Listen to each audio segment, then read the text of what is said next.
Everyone, welcome back to my channel Tanzila's cuisine 444 পেজে। আজকে আমি আপনাদের সাথে মজাদার এগ স্যান্ডউইচ রেসিপিটা শেয়ার করব এবং ডিম ছাড়া মেয়োনিজ তৈরি করে দেখাবো এবং তা দিয়েই স্যান্ডউইচটা তৈরি করব। এটা বাচ্চাদের জন্য খুবই হেলদি বলতে গেলে।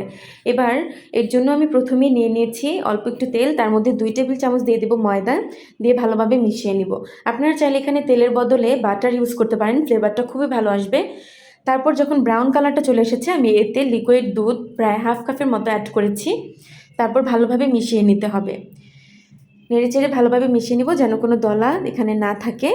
তারপর এতে একটু অরিগানো না থাকলে আপনারা এটা স্কিপ করতে পারেন। চাইলে আপনার এখানে গোলমরিচের গুঁড়ো অ্যাড করতে পারেন, গোলমরিচের গুঁড়োটা অ্যাড করলে খুবই ভালো আসে ফ্লেভারটা। তারপর এতে আমি একটু লবণ স্বাদ মতো দিয়ে দিচ্ছি অল্প একটু চিনি, দিয়ে ভালোভাবে মিশিয়ে নেব। এরপর একটু লেবুর রস অ্যাড করেছি এতে, অ্যাড করে সব কিছু ভালোভাবে মিশিয়ে নিব। কিছুক্ষণ পর লো ফ্লেমে এটা মেশানোর পর আমি নামিয়ে নিব। দেখুন গাইস কতটা পারফেক্ট হয়েছে। এবার আমি কিছু সবজি গ্রেট করে নিব। এর মধ্যে নিয়েছি আমি গাজর আর শসা, এগুলো ভালোভাবে গ্রেট করে নিব। গ্রেট করার পর কিছু পানি বের হয়েছে, সেই পানিটা আমি ভালোভাবে চিপে ফেলে দিব, কারণ এই পানিটার জন্য স্যান্ডউইচটা ভালো আসবে না। এরপর আমি এতে একটা সেদ্ধ ডিম নিয়ে ভালোভাবে এই গাজর এবং শসার মিশ্রণটার সাথে গ্রেট করে অল্প অল্প করে দিয়ে দিব। পুরো আস্ত একটা সেদ্ধ ডিম নিয়েছি, আপনারা চাইলে এখানে 2টা ডিমও ইউজ করতে পারেন আপনাদের পছন্দ মতো।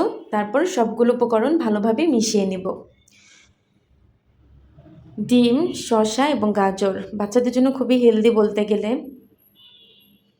মিশিয়ে নেওয়ার পর আমি এতে যে আগে থেকে সসটা বানিয়ে রেখেছিলাম বা মেয়োনিজটা, সেটা অ্যাড করব। আপনারা চাইলে মেয়োনিজ এবং এর সাথে একটু টমেটো সসও এখানে ইউজ করতে পারেন। দেখুন গাইস ঠিক এরকম হবে।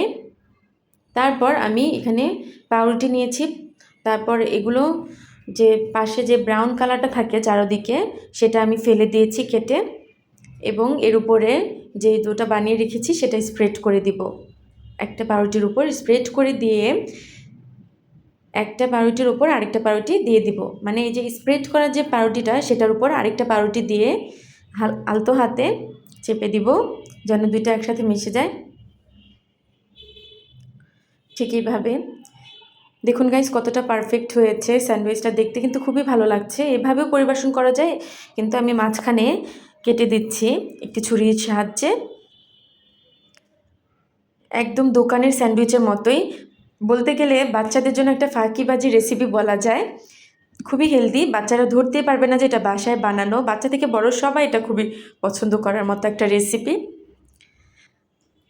রেসিপিটা ভালো লাগে অবশ্যই লাইক কমেন্ট করে পাশে থাকবেন, এবং ফেসবুক থেকে দেখলে ফলো এবং ইউটিউব থেকে দেখলে সাবস্ক্রাইব করে পাশে থাকবেন। আল্লাহ হাফেজ।